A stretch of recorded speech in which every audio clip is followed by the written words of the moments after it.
So I wrote a song about Tucker Carlson getting fired from Fox News called Bye Bye Bowtie. Thank you guys so much for liking and sharing that one. Then I made a video talking about him being fired, and I shared some funny memes about it. And I had people in my comment section saying, hey man, when you going to write a song about Don Lemon getting fired from CNN, huh? Why are you only talking about Tucker? Why ain't you writing about Don Lemon too? Why are you being a hypocrite about it? And I got to thinking, you know what? They're right. I really shouldn't be a hypocrite about this. I should talk about Don Lemon getting fired from CNN too. So for all you that's been mad at me that I didn't cover Don Lemon getting fired, here we go. I don't watch CNN. I don't listen to Don Lemon. I never have. And up until just the other day, I wouldn't have knew that guy if I asked him in a dollar store. He'd have looked familiar to me. I'd have been like, hey, that guy on TV or something? But I would not have knew exactly who he was because I never listened to Don Lemon. I am a liberal. I'm a progressive. I have a whole lot of progressive and liberal-minded friends. We go out to eat. We have a beer together. We pass messages back and forth. And I don't ever remember showing up to hang out with my buddies and they'd be like, hey, man, have you been listening to Don Lemon? You hear what Don Lemon was saying about this? I've never had someone share a link to me and say, hey, check out this Don Lemon link. You got to hear what he's talking about. We better get prepared for what Don Lemon's warning us about.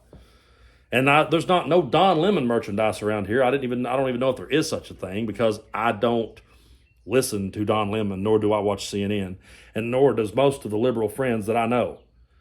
I know that you guys are told on a daily basis that we listen to CNN and listen to MSNBC. I can't speak for everybody, but I can tell you that me, as an Appalachian liberal progressive person, I do not watch CNN. I do not listen to MSNBC. I'm a contributor on the Midas Touch News Network, so I get most of my news from them.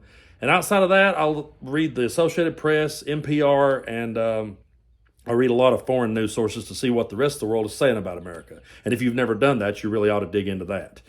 But the reason that I write the songs I write and that I poke at the people I poke at is because people on the left aren't getting upset like people on the right and breaking shit, okay?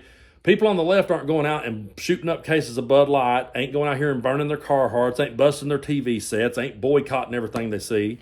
And if they do, it's for much better reasons than some company deciding to include everybody. So it's much more fun to sit and poke at the other side because of just how ridiculous you are. And before someone says, well, wait a minute, man, the left gets upset too, man. They got upset about Aunt Jemima. They got upset about Dolly Parton's Dixie Stampede and made her change the name of it.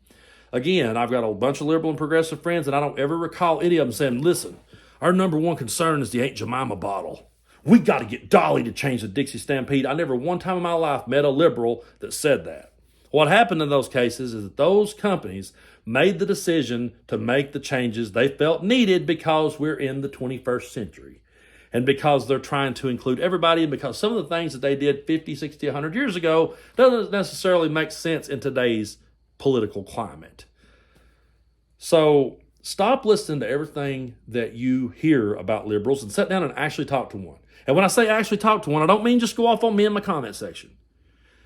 Actually talk to us and understand that we're not what you've been groomed to believe. You were groomed to believe certain things about us by your ministers when you were children, and you were groomed by people like Tucker Carlson to believe that people like me listens to Don Lemon, and I can assure you that none of me and my friends gave one single solitary fuck about Don Lemon.